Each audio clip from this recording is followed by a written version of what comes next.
নমস্কাৰ স্বাগতম এতিয়া বাতৰিলৈ ষ্টুডিঅ'ত মই প্ৰাঞ্জল আৰম্ভণিতে এটা ব্ৰেকিং নিউজ ডিফুৰ ডিসামাৰ সালেম টিছো গাঁৱত শোকাবহ ঘটনা কুৱাত কৰ্মৰত অৱস্থাতে তিনিগৰাকী শ্ৰমিকৰ মৃত্যু অক্সিজেনৰ অভাৱত তিনিজন শ্ৰমিকৰ মৃত্যুৰ সন্দেহ কৰা হৈছে মঙলবাৰে দুপৰীয়া সংঘটিত ঘটনা আজি পুৱাহে পোহৰলৈ আহিছে টিছং টেৰাং হৰি টেৰন লংছদাৰ টেৰাঙৰ মৃত্যু হৈছে এছডিআৰএফৰ দলে উদ্ধাৰ কৰিছে তিনিগৰাকী শ্ৰমিকৰ মৃতদেহ শোকাবহ ঘটনাটোৰ পাছতে অঞ্চলজুৰি শোকৰ ছাঁ পৰিছে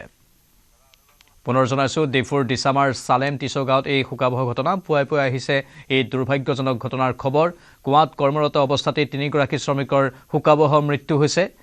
অক্সিজেনৰ অভাৱত তিনিজন শ্ৰমিকৰ মৃত্যুৰ সন্দেহ কৰা হৈছে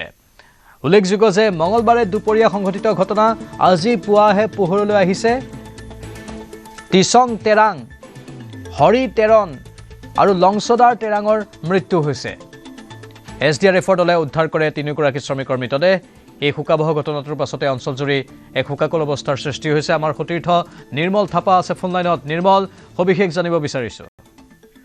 হয় প্ৰাঞ্জল এটা যেহেতু কালি এক মঙ্গলবাৰ দিনৰ ঘটনা এই কুৱা খণ্ডাত শ্ৰমিকসকলৰ জন্য তিনিজনৰ মৃত্যু হৈছে আৰু মৃত্যু হোৱাৰ পাছতে যেহেতু আবেলি ভাগত এছডিআৰএফ টিমে এই তিনিটা মৃত্যুদেহ উদ্ধাৰ কৰিবলৈ সক্ষম হৈছে যদি